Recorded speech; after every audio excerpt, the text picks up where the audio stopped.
rise for the pledge.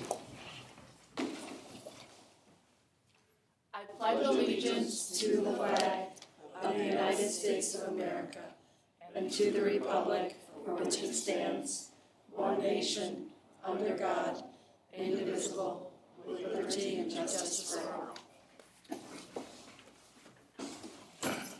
Thank you. Mark the agenda. No changes per se, Mayor. There's some altered resolutions. We wanted to switch the order of 10, Right. 10F, 2 and 3. Right. But the agenda is in order, just with some changes. Thank you. The minutes from the September 3rd meeting have been submitted by Tammy. Questions, additions, anything on the minutes? Do we hear a motion for approval? So moved. Is there a second? Second. All in favor of the minutes, say aye. Aye. Opposed, the same, motion carries. No special orders. The study session today is really, the commission is anxious to hear it because of the decision that was made to stop collecting fees from folks. And Josh, that was really a thorough and nice, workup, but please. Yeah, absolutely.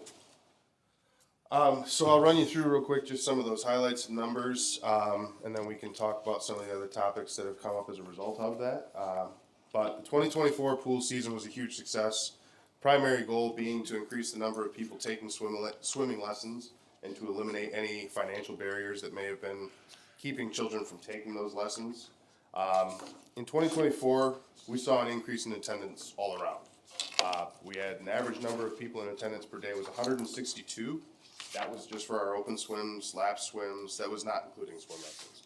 While swim lessons were in session, we averaged about 362 people visiting the pool each day. In 2023, we had about 113 swimmers per day without lessons and 242 with lessons. So a large uptick for both of those. The big uptick obviously was the swim lessons. There were 252 people signed up in previous year, and this year we saw 492. A lot of you would have seen probably on the first day we had a line that took about 2 hours to get through.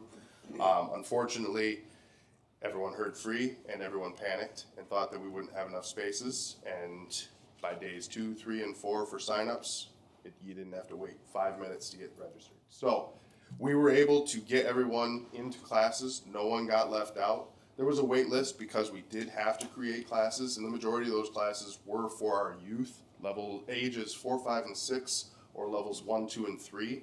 Ages within those classes can vary. That's definitely a skill-based designation that we use for those classes. So those ages can vary, but 4, 5, and 6-year-olds, we definitely had to create more classes there. Most of those classes were created on our Tuesday and Thursday evenings, which we designated as just swim lesson nights. We got rid of the evening open swim on those days, which was a huge help.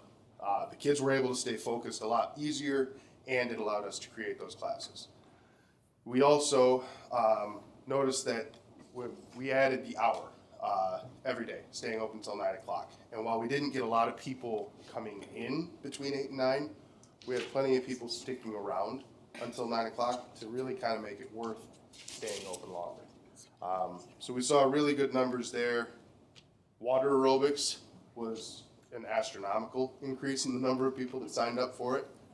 Not everybody showed up, thankfully. We had to figure out what parts of the pool we could put them all in. But again, it was an increase, 75 people signing up and at least 30 people showing up to water aerobics every day, whereas 30 people is what we were normally seeing sign up. Swim passes, I mean, we did this kind of just to try and track. We normally order about 1,500 to 2,000 swim passes.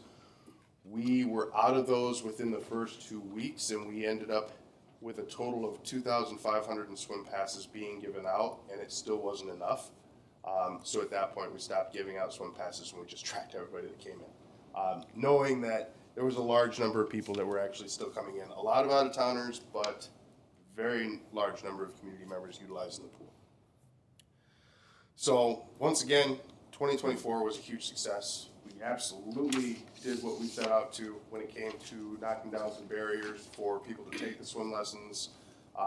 People really enjoyed them, saw a lot of value in them, and I definitely think this is something that we can continue to do, and we'll see the value in it. Was your payroll way up? That I'm not totally sure. I'd have to check with Carla to see for sure what it was. It wouldn't surprise me because we were open without rain, and during lessons, you're open 68 hours a week. And kids can only, especially high school age kids, can only work 40, and they're supposed to work maybe a little bit less than that, and they can't work 7 consecutive days in a row, and you need all the people you can for swim lessons. So it wouldn't surprise me if it was up a little bit. But they all worked. They met the needs we needed to.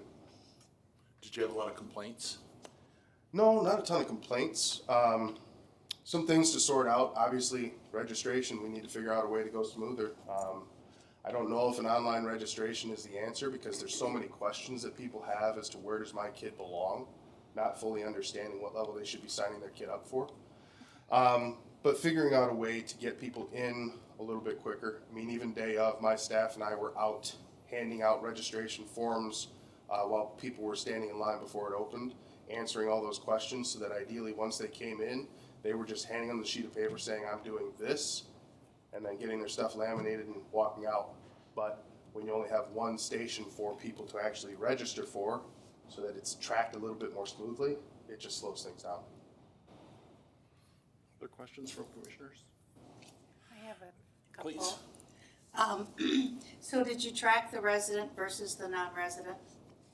I'm sure that's somewhere in the data. I don't have that in this report, but that is somewhere that can be found. Okay, yeah, at some point, could you do Yeah. that for us? Yep.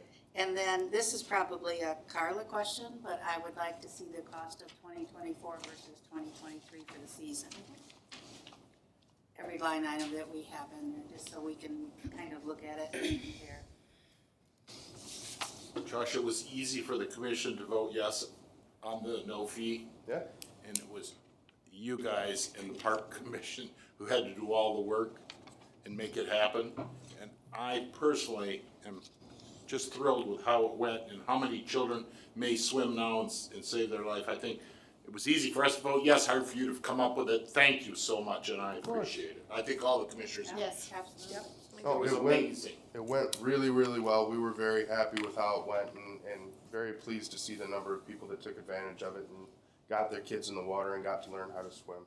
Very good. I think the number of people coming to that pool that never knew it was there or whether it was barriers they saw, it definitely drives us to think that maybe we should look into what we do with that pool going forward. If you can see in front of me, this is Marsite. This is the bottom of the pool. It's falling off. We've got chunks like that, chunks the size of my hand that are coming out that we're gonna need to look and replace. So there's some things that the facility could use some love and care for. I mean, it's been in there for 50 years, the facility itself, let alone the Marsite. So. Park Commission, any comments that we stuck you with it? I'm really pleased with the results of this year's attendance. My biggest question would be if we could try to correlate the number of like kids in the public school versus that took swimming lessons. So if there's 500 kids between 6 and 12, how many how many people took swimming lessons from that age, right? So did we cover 39% of the population's kids with swim lessons this year versus 10% last year?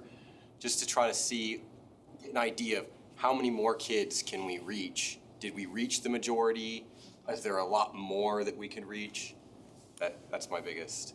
I would say the best general answer for that, because we don't have that specific data you're looking for. The best general answer is there's always more kids that can be reached to get into those swim lessons. We don't just have 492 kids between the ages of 6 and 12 that need swim lessons. Yeah.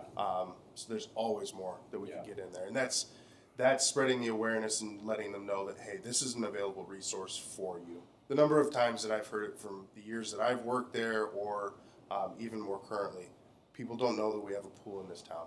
I hear They that just actually a don't lot too. know. I'm always dumbfounded. So spreading the awareness is the biggest thing that we can do from now on to get more people there and getting them into the water to learn the lessons. So again, I just want to stress, if we can try to have an idea of how many more kids that we can reach, I think that gives us some kind of a goal, right, in mind that like we're not letting kids fall through the cracks. Great work. Mark, are we continuing now with the presentation regarding the building and the pool itself? Yes, I think Josh is prepared for that. All right.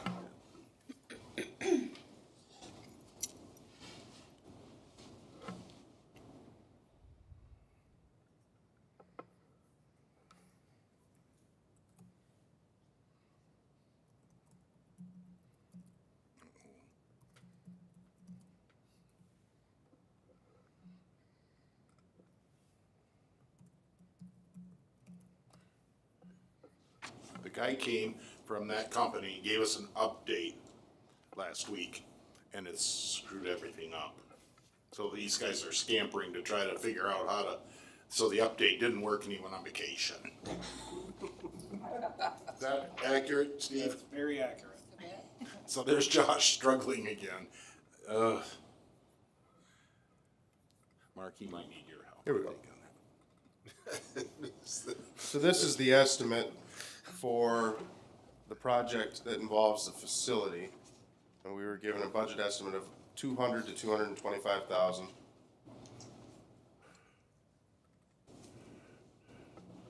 That's not it.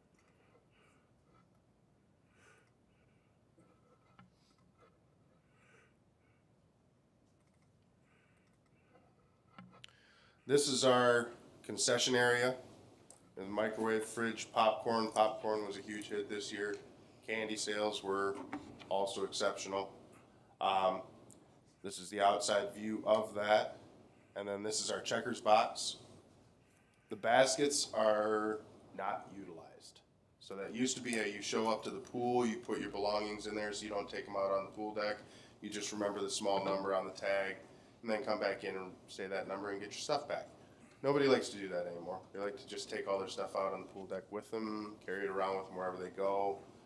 So it's something that we're looking at. If we were to change things, make this area here the concession stand and check-in box and get rid of those baskets. And then utilize that concession box as a family bathroom so that we could have a unisex bathroom that parents can take their kids into and then access the pool deck instead of having kids have to go through the locker room without their parents, or they're going through the wrong bathroom so that they can still be supervised or whatever it may be. This provides that option. This is our main lobby. We've redone this floor at least, well, once since I've been here, but it's been redone before. But it's on cement, and what ends up happening is during that off season, the moisture gets trapped in the cement, and then it ends up bubbling and causing the paint to pop. And so, in a few years, more than likely, this is going to end up popping and peeling like it has in previous years, unfortunately.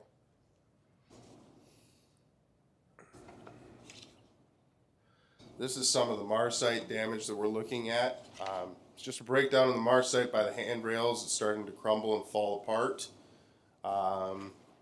This was a chunk that was about the size of my hand that fell out that we ended up being able to put some patch in to hold it in place for the rest of the season. Anywhere you see the lap lanes, or these lines I should say, this is all tiled and all considered what we refer to as deep end. It hasn't been touched in probably about 20 years or better. So it's definitely in need of remarsiting. The biggest reason we can get away with continuing to put it off is feet don't touch the bottom in this part of the pool nearly as often. So you're not dealing with the scuffs on the feet as much or anything like that. Some of the steps have had to be replaced or remarsited in recent years just due to breakdown. You can see some of the patches of Marsite here where it's just flecked and flaked away. Losing a number of tiling around here. And then around the gutter lines, it's kind of starting to pop and peel away from the gutter as well, peel away from the wall. So the Marsite project in itself, I know you see two quotes. The one quote was when we actually redid the shallow end back in 2020 for, I believe it's $54,000. The quote to actually do the fixed work in shallow end plus do the whole deep end is $254,000. or whatever that is, the 253, 254.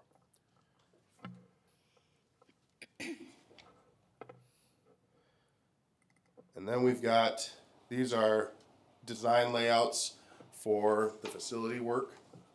This would be where we changed the concession box into the family locker room. We add some locker space in the locker rooms in case people do want to use it, but the check-in box becomes the concession area.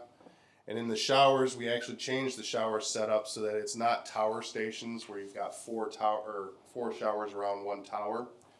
It would actually be individualized stalls with a shower coming out of the ceiling in each of those stalls so that you have your own privacy. You can change within that space and you can take a shower there as well in your privacy, while creating or leaving enough pass-through space for people to still go on either side of the wall to go to the bathroom or pass through to go onto the pool deck.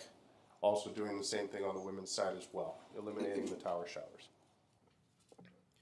We've also found that getting work done on those towers is a little prohibitive, finding pieces, parts, and also staying within cost, reasonable cost, to get those parts replaced. So it's really just time to update those.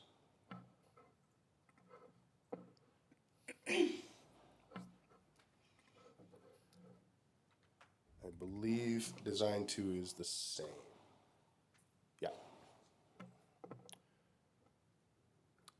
If I remember right, Josh, the towers create a handicap pinch point to, Yes, Some place in there specifically in the women's locker room, there's a pitch point because there was an attempt to create the privacy around the women's shower stalls, and in doing so, there's a pinch point between the shower stall and the sink to get through into the pool area. Oh, I just had a question. So now, with these proposed designs, would a wheelchair be able to go through the locker room? Yes. Past the showers and out? Yes, these designs are ADA compliant. Okay. Yes. Perfect. I have a Please. couple just comments on the floor plans. I'd like to see some more equity between the women's and the men's side. The women's side has changing rooms, Yes, the men's side does not. there are. Okay, it's just not drawn on Correct. there. He Okay. forgot those and didn't realize they were in there, but they are. There are men's and women's changing stalls. Okay. And then if plumbing code will allow it, I would think that we would have enough restrooms inside the locker rooms, and maybe we could convert the women's and the men's that are on the public side, The dry bathrooms, yep. the dry bathrooms, to more of a family style changing room or a single occupant bathroom. That's a possibility. I think people would use that more, and you can create a little hallway that'll get people out to the pool deck. I just think that there's a lot of room Yeah. in that floor plan. Yeah, there's a lot of options. This is Exactly, and just the having- one that, Right. Having Stuck. more family restrooms or single restrooms, I think would be a good thing. sure. Mark, what's the plan for the administration? It seems like there needs to be a whole bunch more study and a whole bunch more, stuff. no, you're right, Mayor, and, you know, what we'll do in the short term is when Michelle starts our capital improvement process, I'm certain Josh or Heather will be putting in capital improvement requests to get some of this work done. Now, whether or not we can get it funded or not is, you know, we'll just have to see as we go through the budget. You know, we've had internal discussions, and you and I have had a little bit of those as well about, you know, are we doing something, or could we do something different in terms of operations? Now I'm talking about the pool itself. Could it be covered? Could it be full of water? Could it be, you know, why are we, you know, these MARSite issues are plaguing us, right? It hasn't been very long since we did some work. I mean, just, you know, we did it during COVID when the pool was closed, the shallow end. But then we don't know enough too. I mean, we have a 50-year-old pool. Is the MARSite just a symptom and not the cause or the problem itself? Is it really the structure? So there's just a lot, I think, that I know I don't know, and you know, Josh and Heather know more, and we're gonna try to investigate. I know you guys have talked to some other pool operators even just this week to try and, you know, gather some more information. We need a lot more information, I think, to move forward. Also, I think on the building as well. Yeah, Go ahead. To that point, in the diagrams, I know it was kind of difficult to see, but in the diagrams, it does say something about warming station, and a conversation I've been having frequently with Mark is how I would like to see that pool house turn into a four-season building to be able to be utilized as a warming station if we have inclement weather kind of in that area. Kind of, or also to be utilized in the winter by the citizens if they want to have a birthday party or a gathering. Right now, because it's just a warm weather building, it gets shut down and closed and winterized. But if we're talking about improving the pool, I think improving all aspects of it to make sure that it can be the greatest benefit to the community. yeah. So there's a lot of studying. There's a lot of study, and I think to a certain degree, some of this is gonna be cost prohibitive. Yeah, we have got a lot of work to do, but we didn't, I mean, these are things that have come up as part of the pool operations, things that are being, talked about and thought about, and just wanted to make sure they were on the commission's radar screen. I have a couple questions, Mayor. Please. So the existing finish that they're talking about in the quote, is that the entire Mars siding? Or is that just the area that is the problem area? Because I don't know what the square footage of the pool is. So if you're looking at the quote that's 245. I am. 250, so that is for the patchwork, the repairs in the shallow end, the handle rails and Right. underneath the gutters, and then the deep end. So anything that had lane lines, that's what we consider the deep end, which is about half of the pool. So it's not the entire pool? It's not the entire But pool. the entire pool doesn't need to be The entire totally pool doesn't Marseille. need to be remarced. Okay. The other question I have when you guys work your magic and do your stuff, I don't know who answers this, but is it customary to have somebody at this size of a quote to ask for 50% down? Did y'all look at the numbers? 50% down, they want the balance in 30 days. So That isn't gonna happen. And we, I mean, we. I don't think so. No, we'd have to go out to bid, and there would be a Well, I know contract that there for the would be a work. bidding, Yeah, but it's I like, think they're treating this like, you know, they were hired to do it at your house or something like that, more than like working for us for $250,000. We just don't, we needed a number to work with. I just thought it was really strange that that was. Yeah, in I there. do too, yeah. So that's all. My concern is Mark's concern.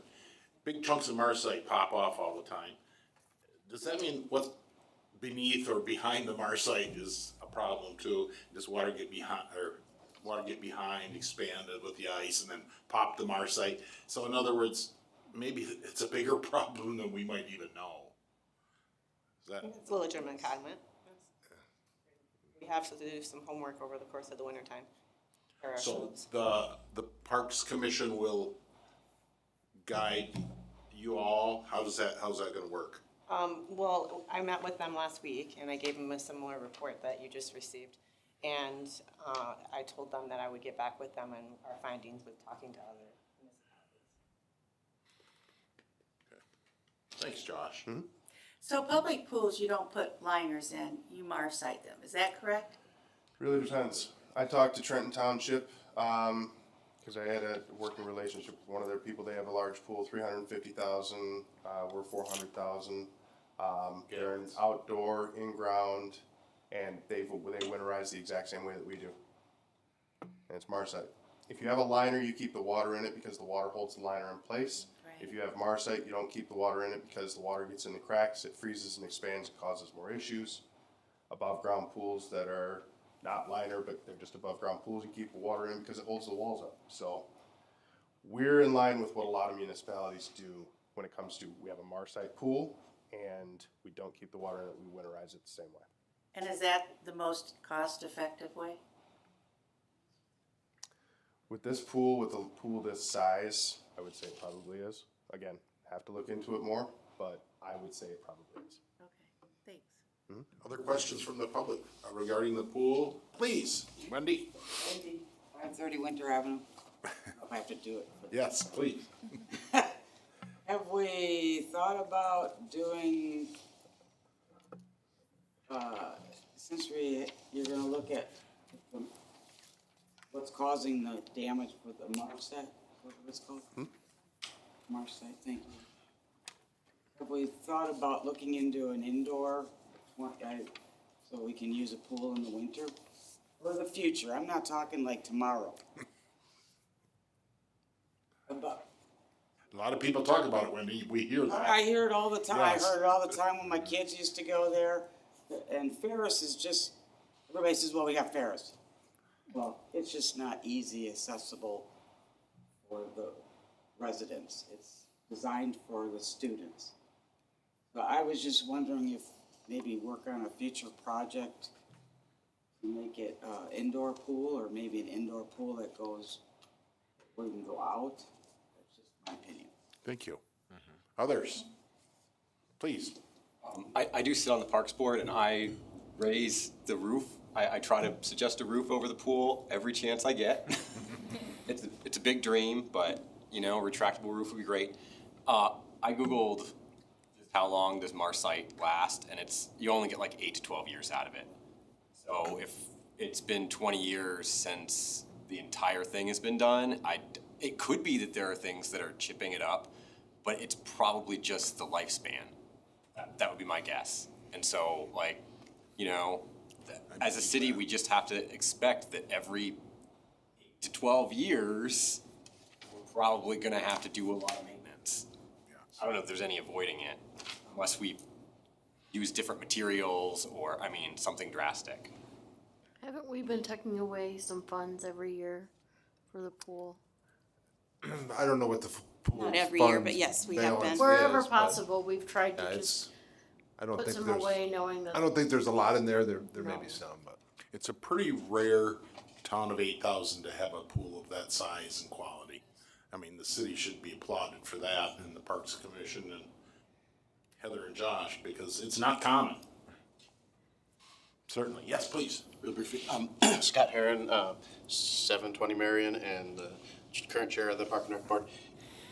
Going in the future, because I've sat with the Park and Rec Commission for a number of years, if it's possible to, see Big Rapids and that Fairman Pool as part of, our 3 industry, recreation, and education, and it can continue to be prioritized. I know we have our new splash pad, but they have served very different purposes, and Pat did a wonderful job of making sure you had generations of people learning how to swim, and then some of us also used it for recreation. I know a lot of ladies that love to use it, for their aerobics, water aerobics. So we loved it open all year round. We're happy that it was even open as long as it was, but if you can continue to support it in whatever way is appropriate, we'll even look into the imagining new versions of it, or whole year. But thank you for what you guys did this year. Other questions? Sir? Hi, Tyler Schubert, fresh off the Rocket football field. Just want to first and foremost thank Josh and all of his efforts and all of the kids that are down there. And there's a really big importance with having a community pool. Not only you don't know how many lives you're going to save, as I worked at the pool for 10 years and also on the River Safety Commission, and you just don't know who you're going to save. And that's a number one. And also, we can get to Josh's point, we can always have more kids at the pool and learn how to swim. Having said that, it's also a treasure for our local younger kids, students that have an opportunity to have an occupation. There's really not a lot of summer jobs for kids, right? They're seasonal. Well, this is about as seasonal as it gets, right? As it stands now, until we get a roof and an indoor facility. But that, having said that, that is just so important to the future of our kids and having the opportunity to go and whether it be teaching lessons, being a checker, learning servitude, the hard work that comes along with having a job like that versus just being scooping ice cream or one of those things. This job actually teaches life skills, and which is very important. And hopefully my daughter is going to get a chance, hopefully work there next year. We'll see about that. And then lastly, I know this isn't on the docket, but I just want to throw this out there. It may not be the appropriate time, but if it comes to any project and naming or whatever the case may be, I think that Pat Horn should be thrown out there as far as anything like that goes.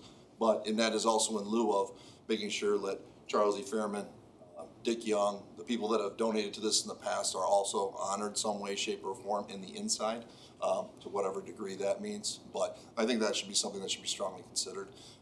And then lastly, as far as the Mara site goes, I have a lot of experience with it, and to Foster's point, he's absolutely right. There is no cure-all for that cover and keeping it without having it deteriorate to some degree at some point.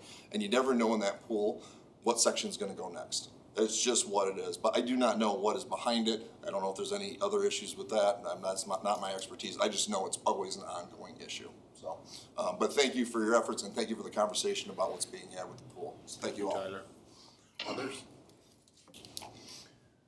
I'd like to make one last note, as a thank you to community member. Rosemary made something possible this year as we experienced. It was something that we might run into. We had a number of people that wanted to utilize the facility but didn't have the means to have a swimsuit. And so Rosemary made that possible. She allowed for us to go out and buy what we needed to be able to supply that to people who came to the pool and did not have the means to do so.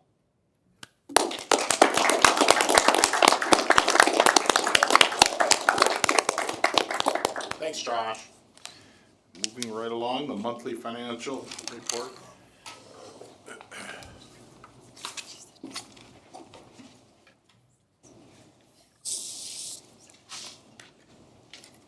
So this report is regarding the Major Street Fund, and that is classified as a special revenue fund.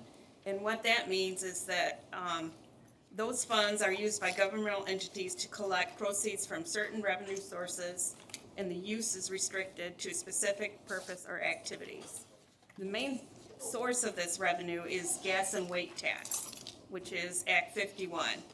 And that's distributed to cities in Michigan based on population, number of miles of streets. And then we also receive funds for the maintenance of state trunk lines, which in Big Rapids is M20 and US 131. So the state recently released their estimate for the upcoming years for what we're gonna receive for revenues for Act 51. And it's nice to see that it's going up. So in spite of our population going down, they are releasing more funds. So that's good to see. So we've done a number of projects for street construction. We have some that were not completed and they're being carried forward to 24-25. That is why our fund balance, which is unaudited at this point, the auditors will be here in October and they will audit that, is higher because we had projects that we didn't complete that we're gonna carry forward. So we will continue to monitor our fund balance with projected revenues and expenditures to finance any necessary projects. And one thing that I wanted to talk about, that Mark and I did talk about as well, it is the Major Street transfer to local. So the state limits how much we can transfer from major streets to local streets. It's 25% of the MTF revenues. However, you can apply to transfer more. You have to have a asset management plan in place, which we do, and then you would have to have a resolution from the commission saying why we want to exceed that amount. We've got more streets, in local that need to be completed. The state is always wanting you to fund your major streets first, unless you have projects that you need to complete in your local streets. They just paved them all. Should have some money left over. So the Schedule 2 is an analysis in the first column, and I think when this was converted to a PDF, it cut some of the columns off. So the first column, or a row across, shows the revenue that we got from the state. And then underneath are the projects that were completed. So in 2021, there was a transfer from major streets to local streets for $438,700. In 21-22, we transferred $437,000. In 22-23, it was $378,300. In 23-24, we didn't transfer anything. And then for this year, we've got a budgeted transfer of $190,000. from major to local. And the state will let you know if you do exceed, you know, if you aren't paying attention and you exceed that, they will let you know. We have to submit an annual report for major and local streets that shows our revenues, our expenditures, our transfers, in and out. So that's all part of what the state audits. So they will let you know. And if that happens, then you would see a resolution that would come before the commission saying, we need to pass this resolution. And we do have an asset management plan in place. So just looking at some of the revenues, so Schedule 1, looking at some of the revenues that we receive from the state. We had a grant, state grant for STP, and that was to fund Colburn Avenue South 3rd. And it was, I believe it was budgeted for $300,000 in the previous year is when we received funds for that. And I think we have some upcoming funds. We'd only received like a small amount of $110,000. I think that was a closeout. So then our maintenance for state trunk line that we talked about, that's the revenue that we received this past fiscal year. And there again, we have a program that tracks. We get reimbursed for our payroll, for our equipment that's used, any materials that are used on those two state trunk lines. And then our Act 51 monies, this is just Major Street showing here, what we received in Major Street funds. We also had a reimbursement from Medler Electric Company, and I'm not sure, did they damage something, Heather? I'm assuming that that's what that was, but without, I don't know that for sure. I'm assuming maybe a pole or something. So that's why we got that money. That's not something you're gonna see all the time. And as you can see, the interest spread was quite nice this year, finally. So that was an added bonus. And then some of our expenditures, independent audit fees, liability insurance, street lighting software, those are all considered administrative costs. So those are ways that we can spend money that we get from our MTF revenue. And then we have contracted services, engineering services, Ives Drain, Hemlock, and Darwin Street. So these are all projects. These are what you saw on the previous sheet. And we had things that didn't complete that we carried forward. So for the Hemlock Culvert and the Darwin Street reconstruction, that's all been carried forward to this year, and those projects will happen this year. So the other things are maintenance materials, DPW services. So if DPW does work in a certain area, they do grass and weed, they're gonna get coded to these different departments. Let's see. That's basically it.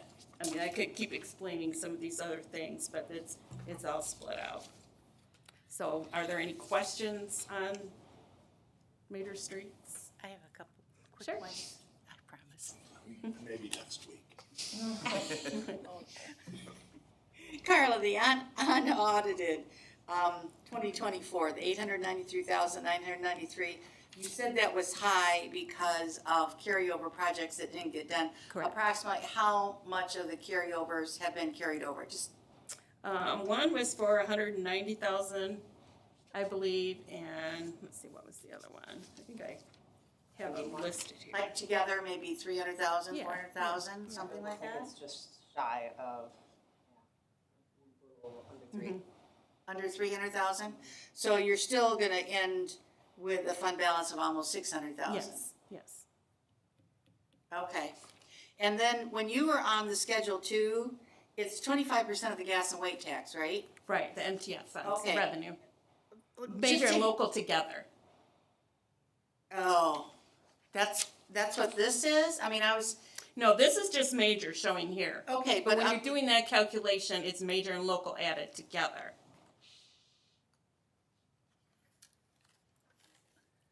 it's not 25% of the major? No, it's major and local together. Well, how can you take 25% of itself? I don't know, that's just the, it's the state. I thought we transferred 25%, you can transfer up to 25% of the major into the local, Right, but it's based on the MTF revenue, of both. yes. It's been a while, all right. Thank you, Well, Lorraine, for yeah. that bit of information. Well, the numbers that she was giving did make sense Right, because, and these And they higher never numbers will, were most when, of of course, us. when we were. I mean, 25%, she's battling, rattling off this and that, and that's like Right. 50%, so it was, Yeah, and I got that's, it. I mean, that's why you see a decrease in 22, All right. 23 when we started to get Dan, the she was the city reductions treasurer for for 30 years. population. I had to tell Dan back there, cause he's wondering. Yeah, the short, Thank you, Carl. the short story behind that, Mayor, and I know you're ready to move on, it represents that we hadn't spent that major street funding to do paving. What we have done is transferred it, a big portion of it to local streets where we have done a lot of paving. Right. So Yeah, that's. there was that one year was- we had like 9 different projects in local Right. streets. Are we doing, Waterloo yet this year? Yes. Beginning the 24th, tentatively. Good. Thanks, Carla. Questions for Carl? Hearing none, next we have public comment on unrelated items on the agenda. Please, anyone?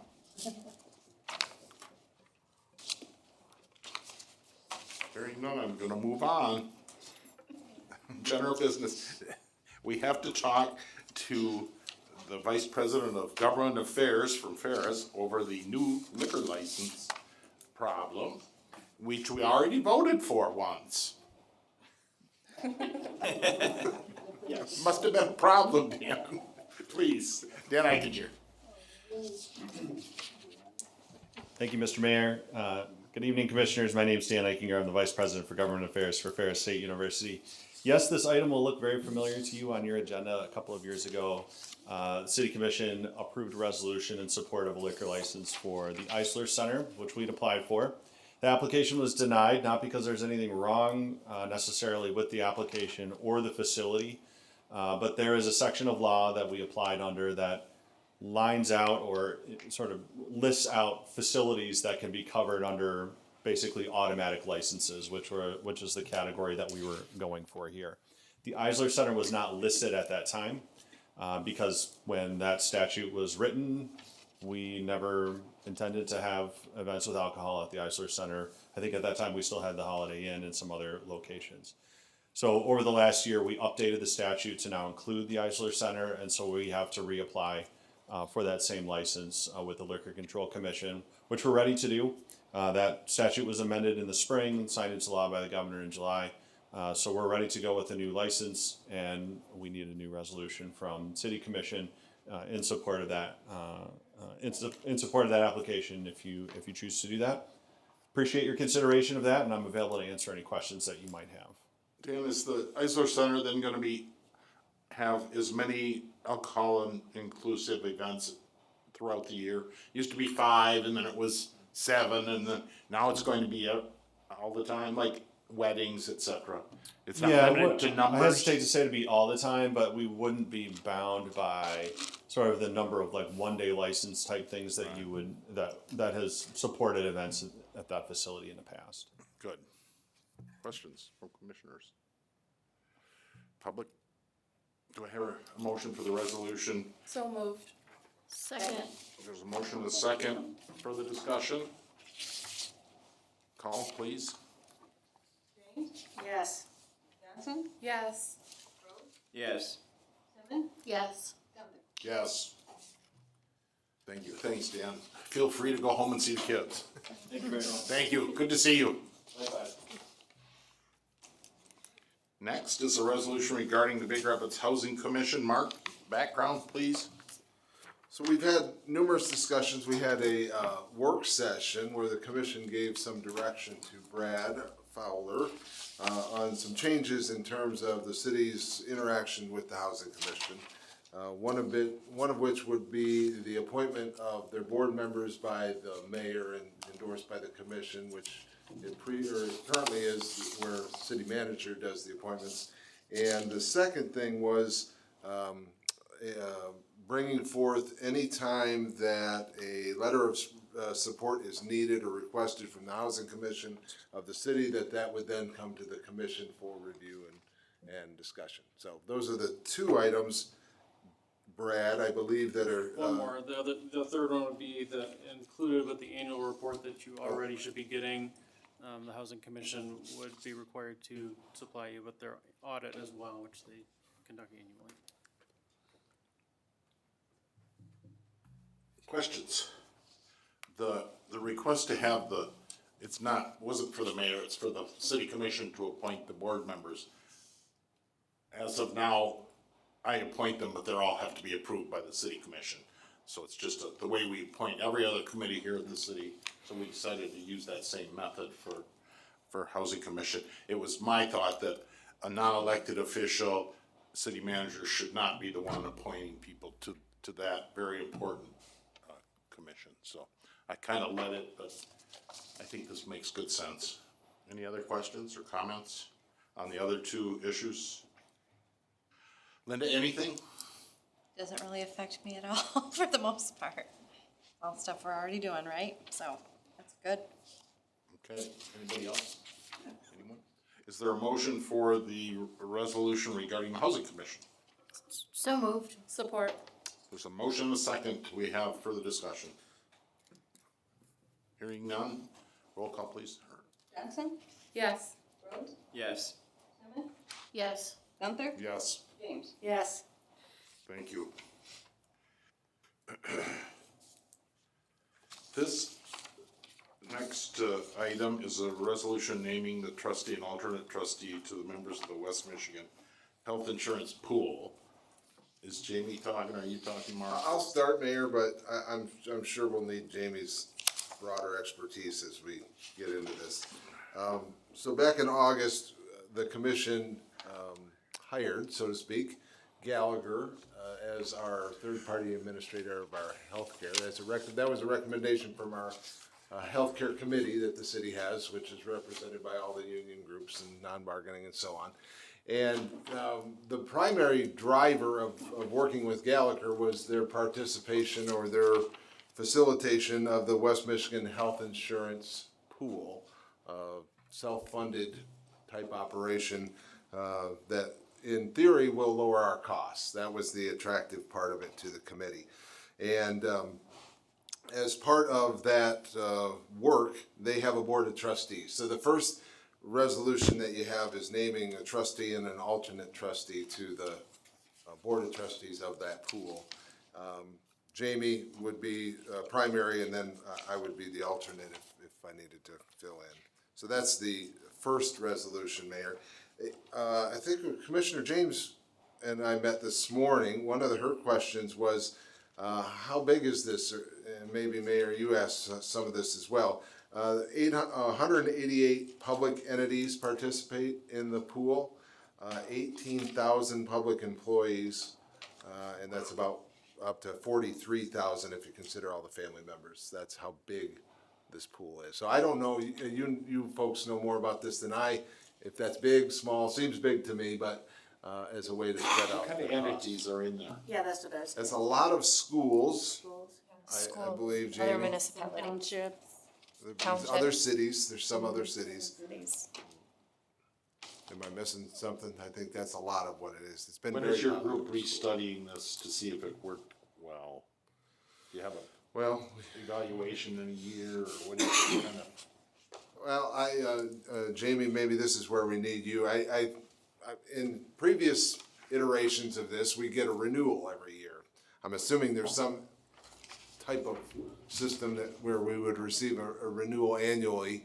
The healthcare committee could review that. Jamie, I know, would be primary in reviewing it, but the second part of this is talks about the 3-year commitment, and so I know that may make us maybe a little hesitant or nervous, but you probably won't know if it's working real well for a year or two, and then maybe year 3 you'll know that you either want to stick with it or you don't. So, but I know healthcare committee can come together at any time. There's a good group of folks who are committed to the work, and certainly could look at it annually. That would be easy to do. Yeah. Mark, where was was that 3-year commitment at? We were looking at that this morning. 10D, Is it in D? yeah, I think 10D. that's the second one, yeah, 10D. Where at? Help us, Brad. 1, 2, 3. Number 4 on the second page, the public. Oh, input. there it was, there it is, okay. So, what does that do for us if we don't like it after a year and we don't wanna be in it anymore? We being you folks, not we being us. I am more than happy to speak with them tomorrow to see all of that. Melissa kind of handled that portion of it, so I know on August 19th, the 3-year commitment was also on that.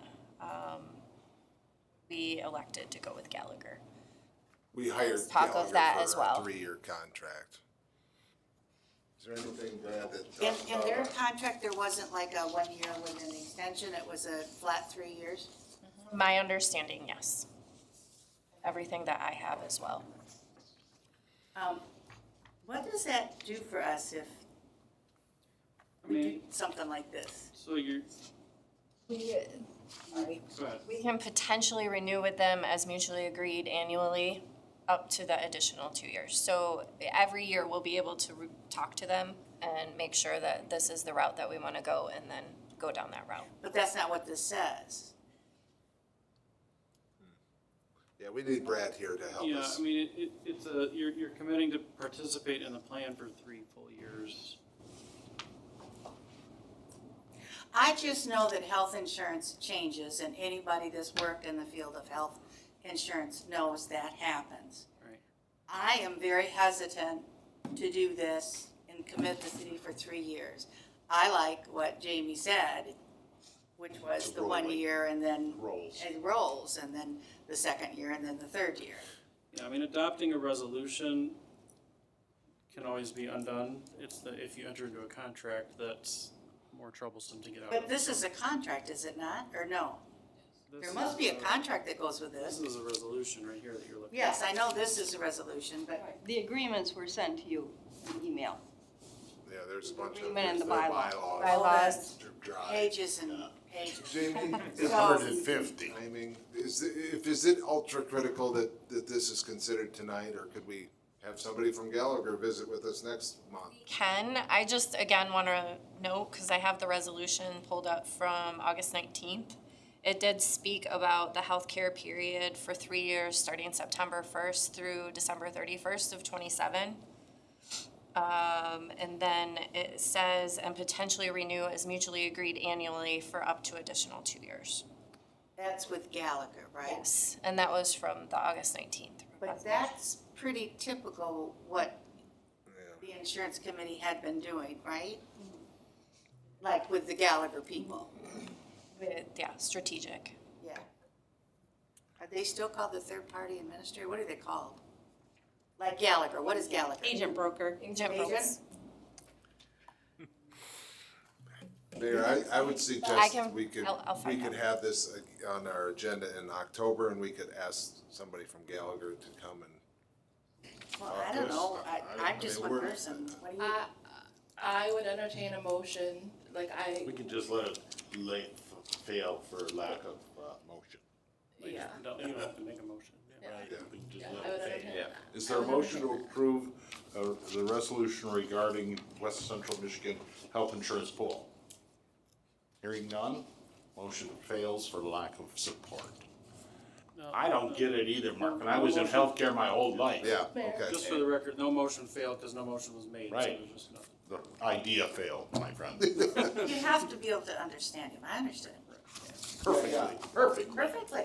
Mayor, we're gonna bring it back, and, Well, and we we'll all get don't some- understand this particular pool, and it's kinda like. It's new. It's Jamie's to us. new Yep, it's to new. it, and it just isn't very, I understand, sit yep. well.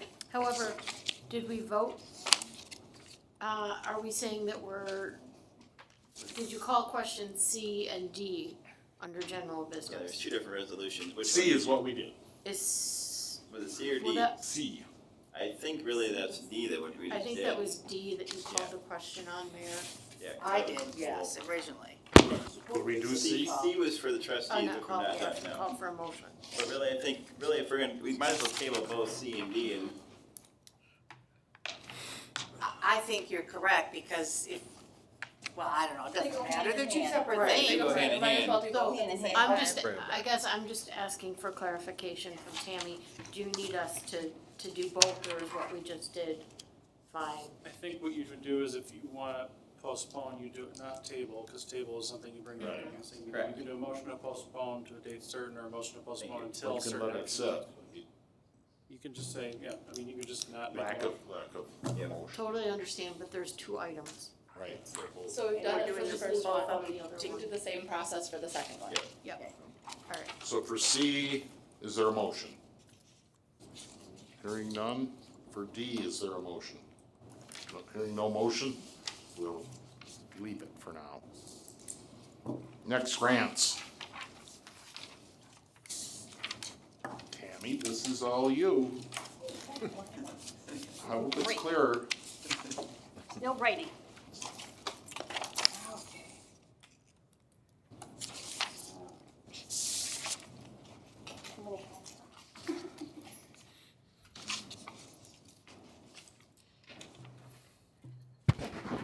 Okay, I am delighted to be able to bring these two grants to your attention. I seen these in an email that came through, and I was gonna jump on them a little quicker, but then I got with Brad and we were a little hesitant. I've had grants before the Center with Tech and Civic Life back in 2020, and they're excellent people to work with, and we got a nice grant there. I was not familiar with the Institute for Responsive Governmental Election Grants. So, a couple weeks ago, I went to Mount Pleasant to an education day, and the Bureau of Election was there endorsing these two grants. So I'm like, oh, okay, we're going for it. So when I got back, I went ahead and applied for both of them, and we were awarded both of them. So the big question that's burning everybody's mind is, what are we gonna buy with $30,000? Okay, I've got a list here. I've got a nice The little worst shopping one, list. Tammy, is what's the hook for getting the $30,000? Nothing. There is Gotta no be a hook. match, there's no nothing. That was the source of my initial pullback, and I did review the contracts, and I did not see any hook, so. No. All we have to do is, we have to spend the money within a certain time limit, and we have to make a report as to what we bought. So, a couple of the things, Tim has let us know that three of our laptops are not going to be able to be updated to Windows 11, which means we're gonna have to replace three of our election laptops, which are about $1,000 a piece. It will pay for election wages, which everybody knows those can be pretty healthy. We put in a bill in February for the presidential primary for $15,000. Now, that wasn't all for election wages, but that's what part of the election cost. That wasn't even for ballots or any of the publications. So elections have a hefty price tag to them. We're gonna do more extensive training for election inspectors, which we do pay for their training. So if they're coming here, we train them and we also pay for that, so they'll pay for that. At the last elections, some of our surge protectors went down. We noticed that, which affects, our election equipment, the power in there. So we got these power boxes, and they're $150 a piece, so we bought 4 of those. So, and that will go ahead and make sure that our election equipment will not lose any power. The voting booths, we're gonna replace some of our voting booths. We've got some really good voting booths, and then we've got some not so good. You move them and the legs will fall off. So we'd really like to get some more voting booths. We need a ballot storage container to put our ballots in. We get the ones that have wheels on them, so that when they go to MOSD or go to public safety, they can wheel them in. They don't have to carry them. One of our containers are broke, so we're gonna buy another container, and those are about $350. They will pay for election supplies, which is pins, postage. Postage is a huge thing, as you guys know. I mean, we could very rarely spend $2,000 to $3,000 just mailing out ballots. That's a huge expense. They'll pay for ballots, envelopes, any kind of supplies we need. So, pretty much we've already spent the money. So has anybody got any other questions? I guess my only question was, maybe Brad would know, maybe you know, Tammy. Who is the Institute for Responsive Government Elections, and who is the Center for Tech and Civil Life Election Grant? Who are these people? I mean, they're just 501c3s that give Yes, out they, lots and yes, lots they of are money? nonprofits, yes. Well, where do they get their money? Right, I have not heard of either of these two before, so we relied on the Bureau of Elections, I think, for their endorsement of it based on their research of the organizations. I just looked at the contracts themselves to make sure there was no legal hook for getting that money in terms of the city having to do certain things, and there was nothing in there, so. No answer. Yeah, we're just thankful that they're willing to give us the money. Is there a motion for accepting the Institute for Responsive Government Election Grant? So moved. Second. There's a second. Comments? So the grants have already been applied for and we have We're accepting. been awarded the grants. So this didn't have to come to us to be submitted as a grant. You have to accept the grant. We have to accept the grant, but typically you guys come to us before you even apply for the grants. Sometimes in bigger grants, it's Depending intent on- to apply. Okay, depending on what the requirements are Right, for and the they didn't need, grants. they don't need that. Congratulations. Thank you. Do I call the question? Or can you do it from there? Yep. Okay. Okay, Rhodes, Yes. Simmons, Yes. Gunther, Yes. James, Yes. Johnson. Yes. Next is the resolution accepting the Center for Tech and Civil Life Election Grant. So moved. Second. There's a motion and a second. Questions? Simmons, Yes. Gunther, Yes. James, Yes. Johnson, Yes. Rhodes. Yes. We have too many resolutions and all this Um, stuff today. Brad, if they're nonprofits, are they listed on the state's website? They should be. Should be. So that's what you can do is you can. You can do that for me. Not curious enough to go to the interwebs. Okay. Next, Carla, you get some too now, huh? Resolution approving the city treasurer to sign a commercial card agreement. Want me to get up and talk? Just tell us why real quick. Okay, so currently we have Fifth Third Bank as our credit card company. And unfortunately, we don't have like a local, although we have a local bank, everything goes through a center. So we don't have a local person that we can talk to. And Huntington Bank approached us about their credit card, commercial card program. And they have a number of features that we are really interested in. They have what's called a virtual card, which is a one-time use card. So that card is only, that number is there only one time and then it goes away. So you've got fraud prevention in place. And the other thing is their rebate is, we get a rebate from them every month. And then they look at the end of the year based on the whole year. So we could get an additional amount based on the whole year. So there were just a number of features that we liked. So we would like to change from Fifth Third to Huntington Bank. And Huntington Bank does require a resolution from the commission to go forward. Thank you. Mark, anything to add? Nothing to add, Mayor. Please. I have one question. I think this might be better sent to Brad maybe, or either of you. Is the city of Big Rapids allowed to accept credit card rebates? I don't know the answer to that question. I'd have to do some digging to figure that out. And Carla, maybe you know. Yeah, I I would think this is assume yes, so. but- Yeah. I mean, others, this program is for. For municipalities Yes. specifically, Yes. okay. Yeah, there's rules about obviously how you invest municipal dollars, but Right. receiving credit card rebates, I don't know. Okay. I just need to disclose that I bank at Huntington and have lots of accounts here. That's not a direct conflict, I don't think. I you didn't can- think so, but I just thought I'd let you know. Thank you. And I have a credit card that I get good money back on, by the way. Was Fifth Third given an opportunity? No. Did we ask them if they had a similar program? And they and that's part of the other reason that we're going away from them is because they aren't willing to meet with us on a yearly basis and discuss what we have and what can they do for us. Thank you. I said. Is there a resolution approving the city treasurer to sign the commercial card? So moved. Second. Further questions? Tammy?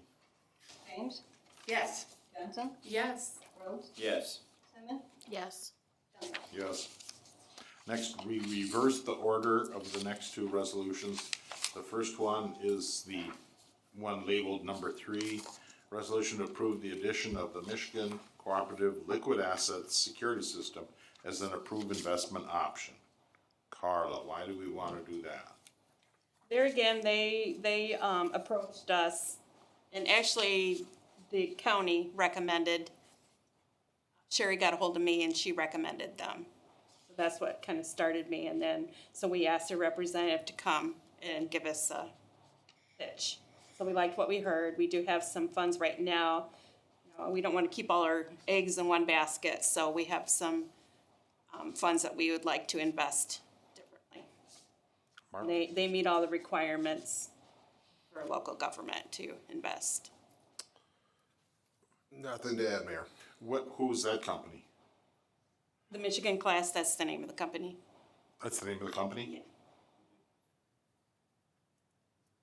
Do we hear a motion for So moved. Second. card? Second. Further questions? Tammy? Johnson, Yes.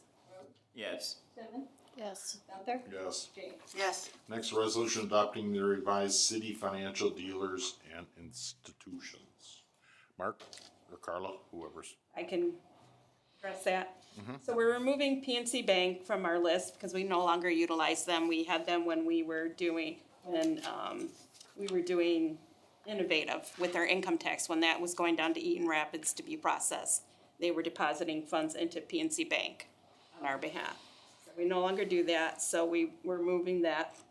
And we're adding, of course, the Michigan Class, and the other one is since we had Harbor Investments that used to be represented by Bob Graves, and he has passed away. So when that happened, and you were given a sheet, so we need to have the new name for that, the new person.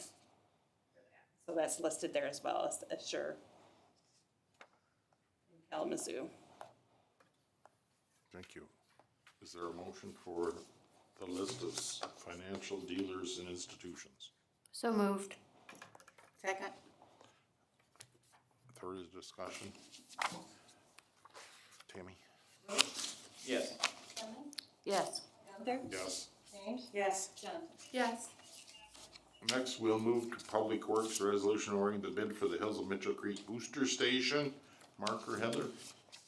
Sure, I'll start, Mayor, thank you. So this has been an item, an issue that we have talked about many times as the city commission level. We have Scott Hall with us from Fleece and Vandenbrink as well, appreciate that. We went out to bid on this project as it's been a long time coming. I think we've talked about it for 2 or 3 years, if I had to remember when we first started planning. And so we have a budget estimate that's 2 or 3 years old. And but we did go out to bid. We had 3 interested bidders. And Gerber Construction is our low bid at $773,790. And certainly, we are very familiar with Gerber and comfortable working with them. So we have the needed additional space to do the work in the easement that was signed off on at our, I think, last meeting. She was going to, she hadn't yet. Has she now done it? She has, and that's been reported. And now we have a willing bidder who is ready to do the work. The unfortunate part is it costs more than we would like. And so that's what I have, Mayor. Maybe Scott could address anything I've missed, or Heather? I think you had a good summary there, Mark. I think maybe just to point out that the scope of the project did increase slightly from when the original estimate was provided. During the design phase, some additional electrical and controls and pump items were required during the design process. additional scope, I guess. I have Sure, question. please, yes. This is probably a Heather question, I don't know, or maybe Carla. So you're taking away 280,000 from the State Street water main? You don't need it? We will probably need more money eventually. We Okay. anticipate that the So state's in the- water main project will happen next summer. So therefore, we'll be in Well, another part of- fiscal year. right. So we'll plan with new budget for CIP process. We bid out the State Street Water Main project, it came in at 5 million somehow. Oh, I remember that now, yeah. The project's really on hold, and so it's an available source to be able to transfer. I think it's what Carla's thought is there, right? Yes, and because this is all in the water arena, we can go between 591 and 599, Right, right? right. Am I correct? Yes, you're correct. All right, that's all. Thank you. Scott, how long will this pump station last before it won't give pressure to the top of the hill? I mean, it's crazy to spend $880,000 or $800,000 on something that's not our fault. So, is this one gonna work for 25 years to give pressure to the top of the hill? Yes, the design life of the mechanical equipment in there is 15 to 20 years. The building, probably 50 years, and so hopefully it's just replacing the guts of it as you go. And there's a piece of land at the top of the hill that's available for a water reservoir, right? Yeah, so it's a very unique subdivision. There's almost over 100 feet of elevation difference across the whole subdivision. So you can, even with this system, there's still gonna be variable pressures across the different elevations.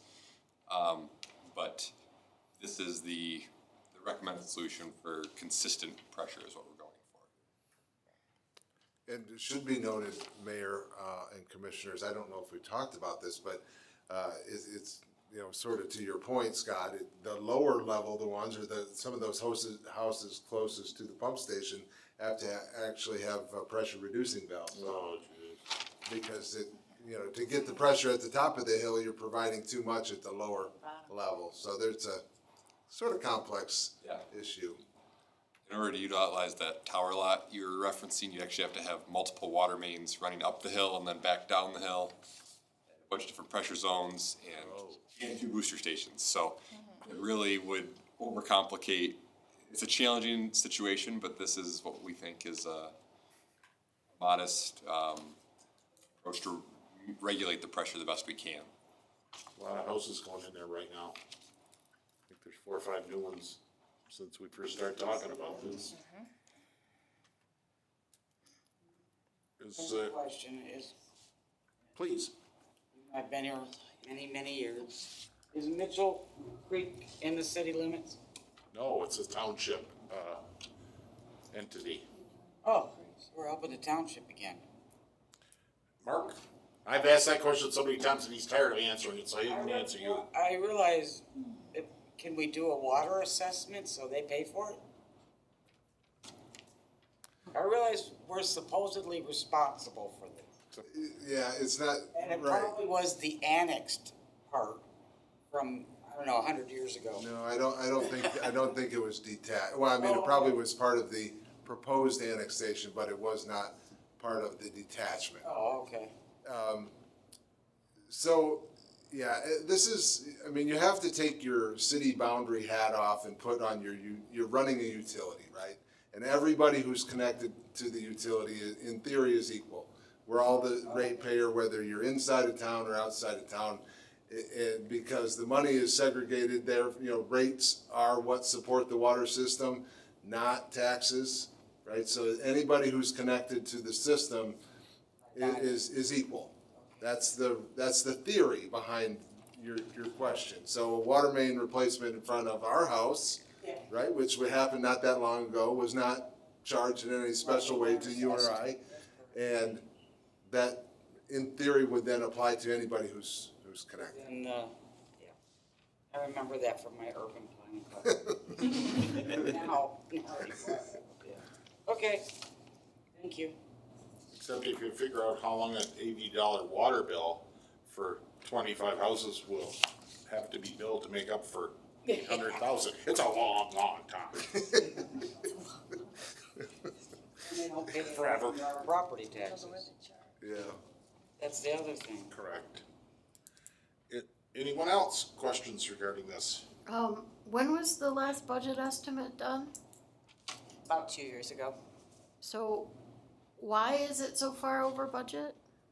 So during the design phase, we did discover some additional scope, and I believe it was in April this year, we provided an updated estimate that was $750,000 to $850,000. So in line with what we would expect for this, I think the initial estimate had a building expansion. And when we got into the actual footprint of the equipment required and the building construction materials, we had to go with a new structure and not reuse the existing structure. So there was some additional expense there as well. So city staff knew we were over budget before you went out to bid?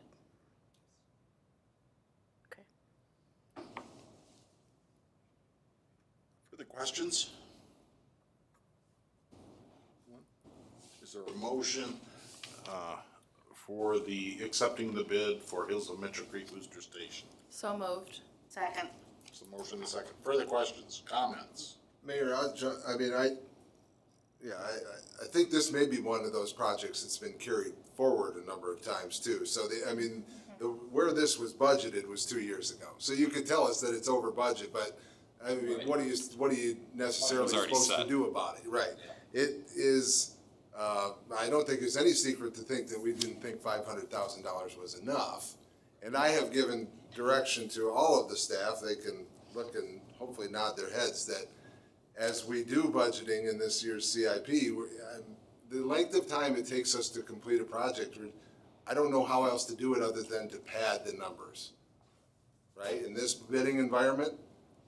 It is challenging forecasting even 6 months out. Things change a fair amount, but that's part of what we'll try to help you guys with and try to help pad that in a reasonable manner. We don't want to pad it so much that it's not attainable. Carried away. Fine line. So I have, Commissioner, have given direction to all the staff. At the point in time that we ever found out that this was over budget, it had already been budgeted. So, I mean, you could adjust it then, but our tendency is to wait and see what the bids are, and then you adjust it, just like we're proposing. Right, that way you're not adjusting it 2 or 3 times. Further comments? Tammy, we have a motion. Please. Pittman? Yes. Gunther? Yes.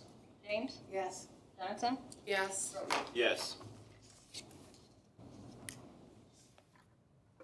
This next resolution is regarding consumers' energy and the emergency generator commercial industrial demand response agreement. Mark?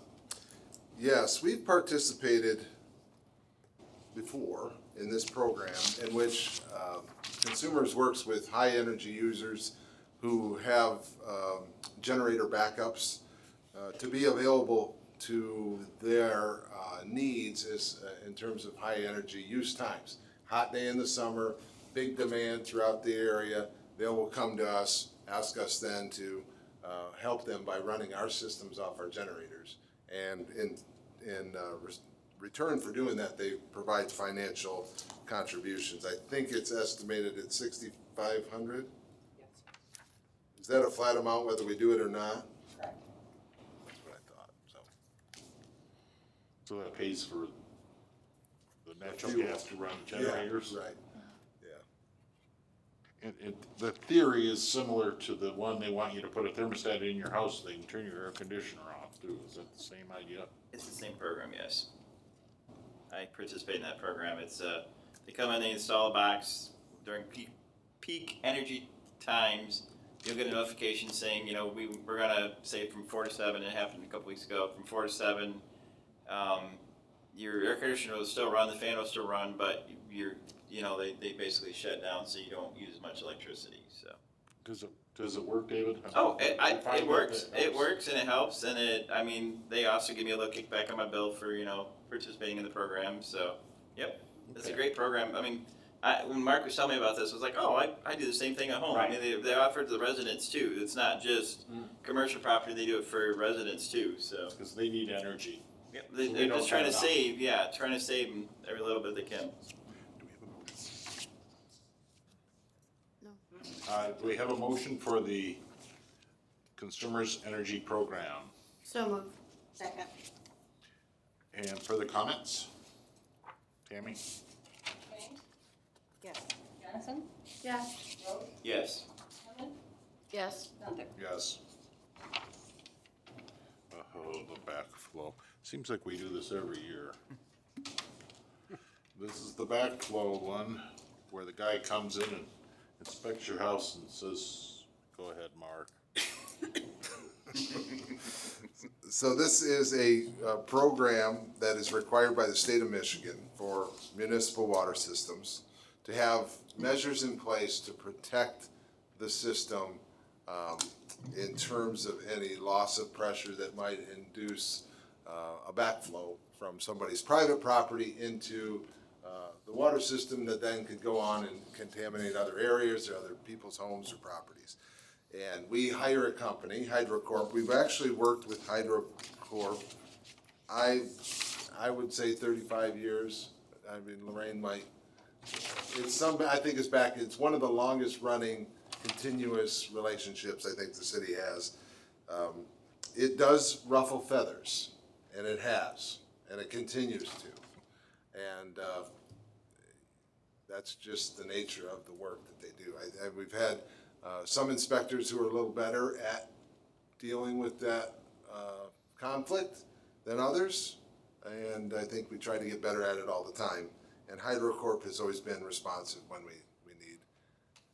So our recommendation is to continue to work with them, Mayor, and happy to answer any questions. Yes, please. Mark, 1, 2, 3, 4, fourth paragraph. Okay, so is it just the residential, commercial, institutional that have lawn irrigations? No. Or is it just the No. residential, commercial, then it can be institutional locations with Well, lawn? you're getting into the nitty gritty, which is good. Commercial and industrial is what the program always was. Right. It was people's business and it was industry.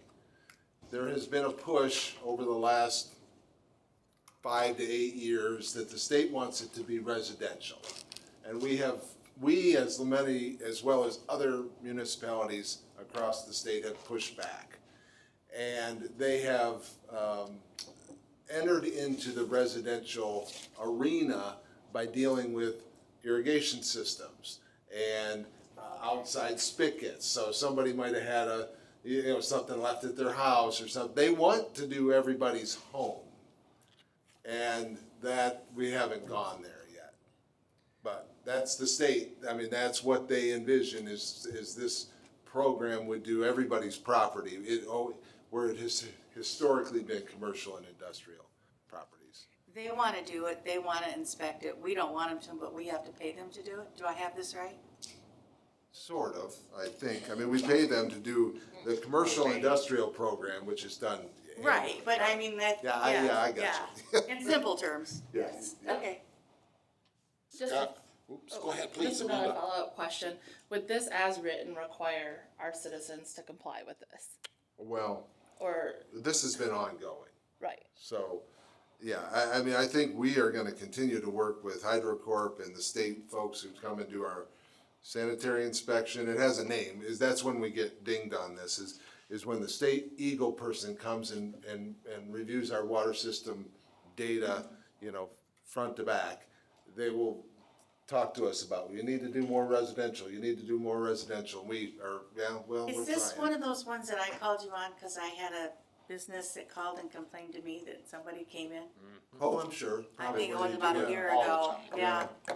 and my other question is, how do we force compliance with our citizens if this is something that they have to do, or is that not in our realm, we just have to mail letters out? Oh, no, the forced compliance is shutting the water off. Okay, That doesn't happen much. Okay. And we will continue to have that not happen much, but that is Okay. the forced compliance. Have you ever shut the water off in Big Rapids for a backflow issue by that company? I would By hope the time not. they get a notification, they usually call because they Yeah, get a we- letter in the mail that tells them that their water's gonna shut off, and then we work through it to get them in compliance. Yeah, we really handhold and help and try to make it work. We don't wanna do that. Scott, what do you think of that whole thing? Yes, Scott. We got you here free. Spot. You missed your window. Fortunately, I don't have to deal with that side of it too often, but we do see it on the water system surveys that the state does comply, and that is an item they check. Cross connection is a kind of a niche thing, we'll say, that HydroCorp is one of the things out there, I guess, that I've seen around, so. One of those, yeah. All right, do we have a motion to, continue our relationship with HydroCorp and the backflow prevention program? So moved. Second. Other questions, Tammy? Johnson? Yes. Rose? Yes. Simon? Yes. Gunther? Yes. James? Yes. This is exhausting, Mark. One more. I have 2 copies Pres- on schedule. Oh, good. I got one.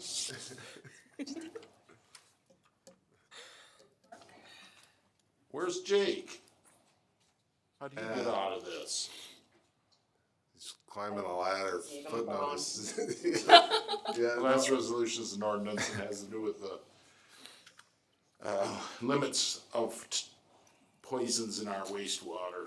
Mark, Heather? We don't generally like to call them poisons, Mayor, but we'll call them contaminants. And this is another, highly regulated field, obviously. Scott's field too, isn't it? Oh, yeah, he's our police guy. He can tackle this one too. So the state helps us establish limits for our wastewater system in terms of all the parameters that we have to measure for the quality of the water that goes back into the river. So it's vitally important. And so what we have before you tonight is our ordinance change that establishes some new limits. Some are the same, some are modified slightly based on the characteristics of the water that we get and the water we release. So you'll remember Jake Rennie, as you referred to, our wastewater superintendent was here maybe a month or two ago to talk to us about this program, and that's what we have for you. Scott? I did not prepare my speech for this one. Wastewater.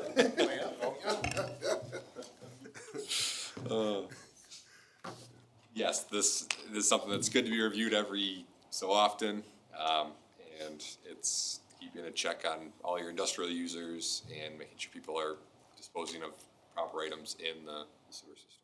This is the backbone for the IPP program, right, which is state funded, or not funded, state mandated program in which businesses and industry pay for a person who monitors some of these parameters, so that the thought process is to have it so high-level users or high contaminant users pay their fair share towards the treatment that is maybe different than what comes out of somebody's home. So that's the idea.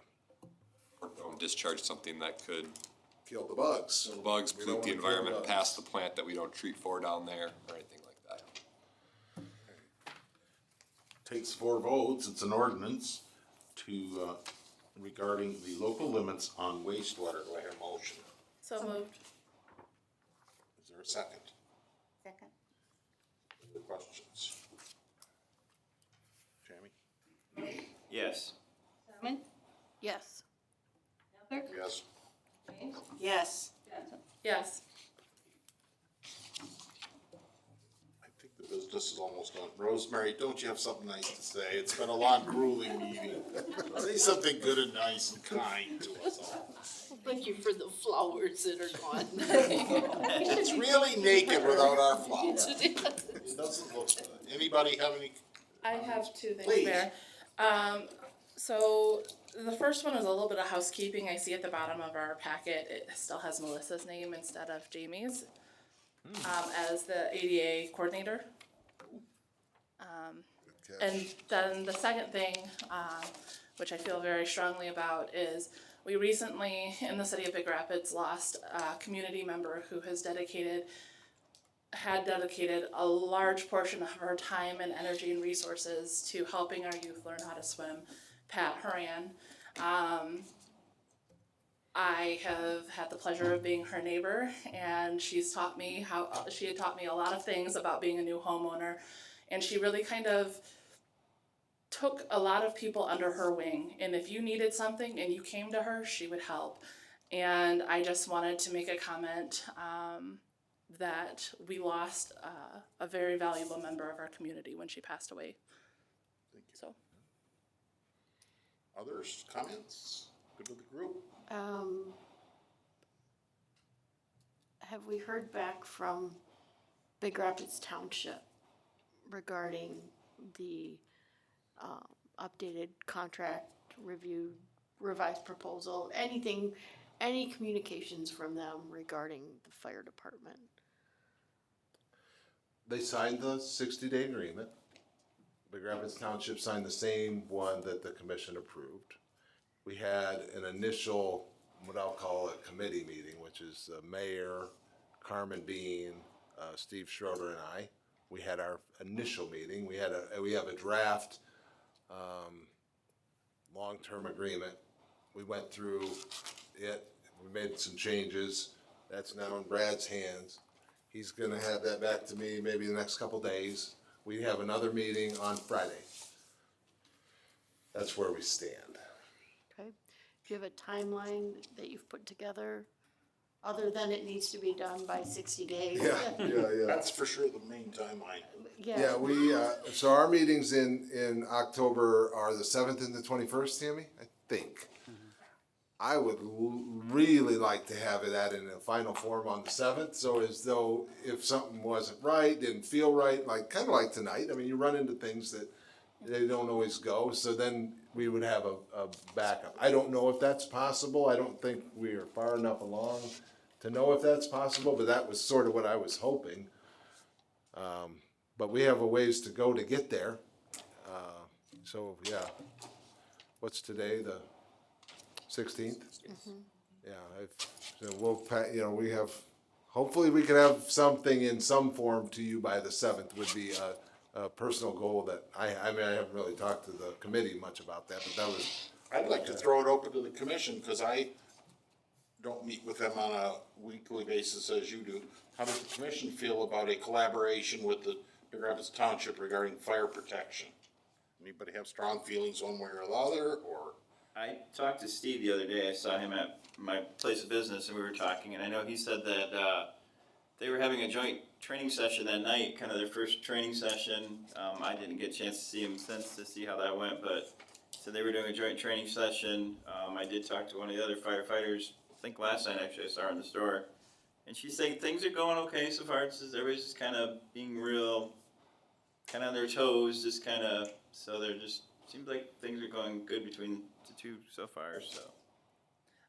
I would like to say, I think that it's just good common sense to have one person managing both fire, especially considering how frequently the city is the one who responds out to some of those calls.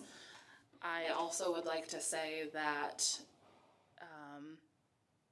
if this agreement can't be made within the 60-day allotment, we're gonna need to have the township board in front of us to answer some questions as to why we are slowing down. We need to have some accountability for why the contract isn't being drawn up, if we're the ones who are going to be extending services for the long term. Gotta remember the election. Yep.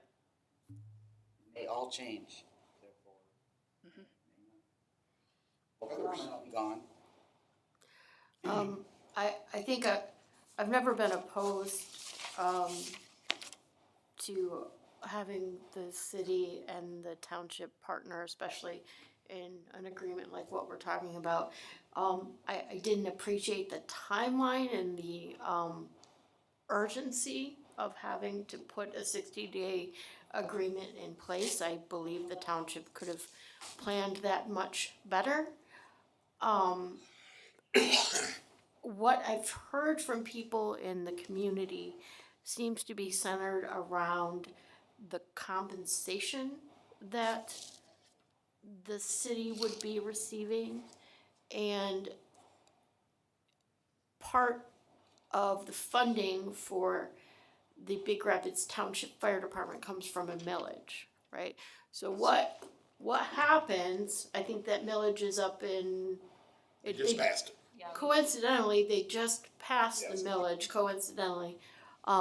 What happens to this agreement if that millage is not approved in the future? That's what people have reached out to me.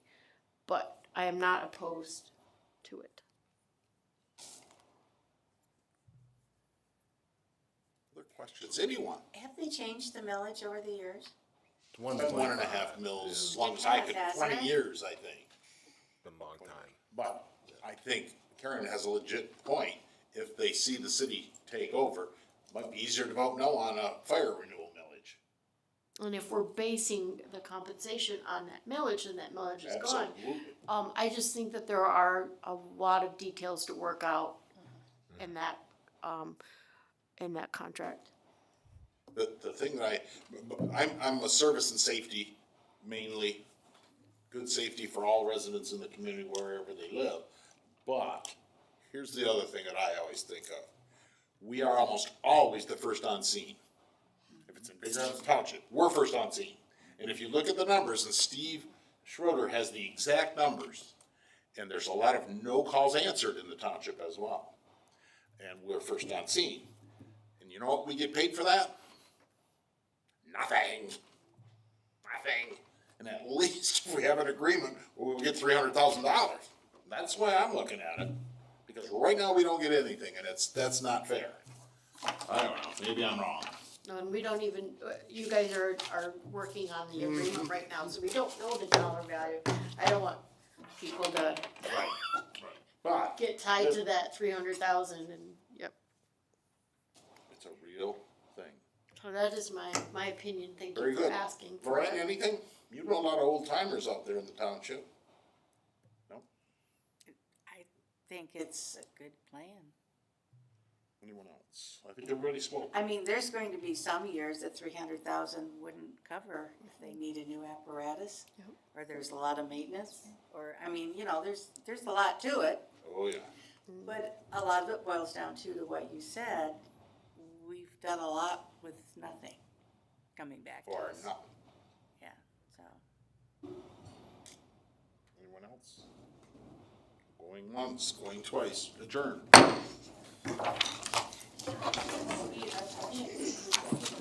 See you.